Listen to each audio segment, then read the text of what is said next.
Alright gang, un petit preview d'une nouveauté Tractic 2022, le backpack de 25 litres. Qu'est-ce qu'il y a de spécial ce backpack-là? En partant, il est orange légal pour la chasse, mais c'est sûr vous allez dire, ben c'est pas orange, c'est normal. C'est pas orange, c'est pas légal à 100% si on le traîne comme ça, mais on est capable de venir mettre des pouches Tractic là-dessus, ce qui va rendre les surfaces 100% orange et légal pour la chasse. Fait que pas besoin d'avoir de stress à avoir avec ça. Sinon, il y a du système MOLLE, je viens d'en parler. On a aussi sur les deux compartiments de côté. Fait qu'on est quand même capable de venir mettre pas mal de add-ons après ça pour augmenter la capacité du sac. Puis, mettons, répondre à nos besoins, dépendamment de ce qu'on veut faire avec ça. Moi, je m'en suis servi pour mon stock vidéo de chasse. Fait que je suis capable de comme tout regrouper là-dedans. Je trouve ça super intéressant. Puis, c'est ça.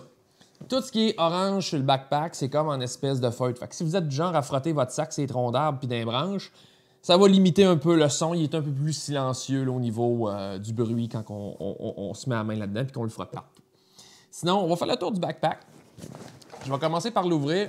Le panel en avant, il s'ouvre à 180 degrés. On a deux sections en mèche avec des compartiments là, qui se ferment avec des zippers. Puis, moi, je mets mes fils de caméra là-dedans. On a une autre section en mèche ici avec un séparateur. Fait que vous êtes capable aussi de classer vos affaires puis satisfaire votre toc si vous en avez un. Section d'en avant. La section principale du backpack, elle... je vais enlever ça de là. Ça c'est mon drone. J'ai mis ça là-dedans parce que je peux. Puis, même principe que le panel en avant, c'est deux sections en mèche avec zipper. Fait qu'on est capable, encore une fois, d'ordonner notre stock. Puis, on a un séparateur de stock ici, comme pour mettre mon habit de pluie à caméra. C'est un petit kit de nettoyage à caméra. Des props pour le drone. Puis, un selfie stick pour les GoPro. Puis, je vais arrêter de continuer de faire ça. Fait que ça fait le tour du backpack. Ah oui, c'est vrai. Puis, on a aussi une section pour venir accrocher là, un camelback. Fait que ça va être à prévoir dans le futur. Sinon, les compartiments de côté, ils contiennent quand même pas pire de stock. Mettons, je prends celle-là comme exemple. Je mets une caméra, deux caméras, trois caméras. Puis, je suis pas mal sûr que je pourrais en mettre encore deux autres faciles, sans stress, même peut-être trois autres. Fait que compartiment, c'est super intéressant.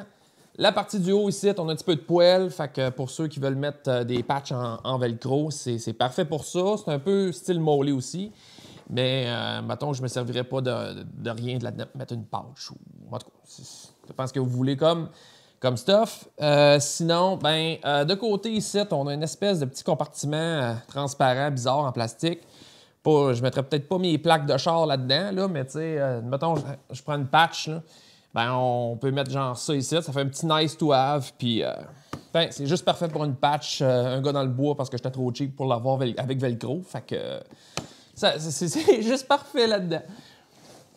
Sinon, on a une bonne poignée, elle est très solide, et au niveau des bretelles, on a des petites sections où on est capable de venir attacher des mousquetons.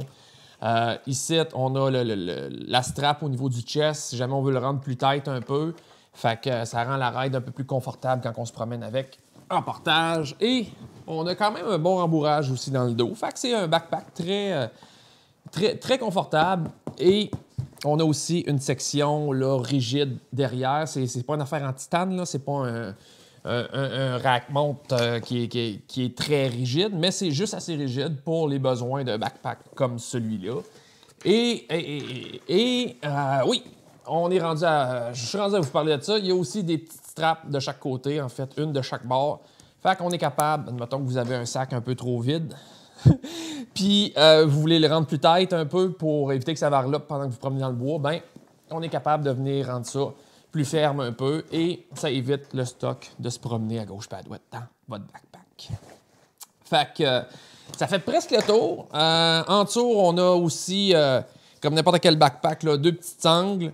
Je ne mettrais pas nécessairement un sleeping bag là-dedans, parce que d'après moi, ça va en prendre un qui est comme extrêmement mince, mais c'est possible là, quand on monte des qualités. Sinon, si vous êtes du genre à faire du yoga dans le bois, on est capable de venir mettre les espèces de petits matelas bleus cheap là, qui se vont de Dollarama puis chez Canadian Tire. On est capable de venir attacher ça là-dessus puis le traîner dans le bois pour Ben, c'est ça, là, faire du yoga puis le 21 des fixes. Fait que ça fait le tour, gang! Fait que j'ai hâte de le mettre à l'épreuve. Je pars au Lagopède ce soir. Ça va être son premier baptême. Puis je ferai un review plus tard à voir qu'est-ce qu'on en est rendu avec ce backpack-là. Il a tout à fait la run. Puis est-ce que je suis toujours satisfait. Mais pour l'instant, ça promet. Pas déçu de la qualité, la construction de ce backpack-là. Sur ce, guys, adios!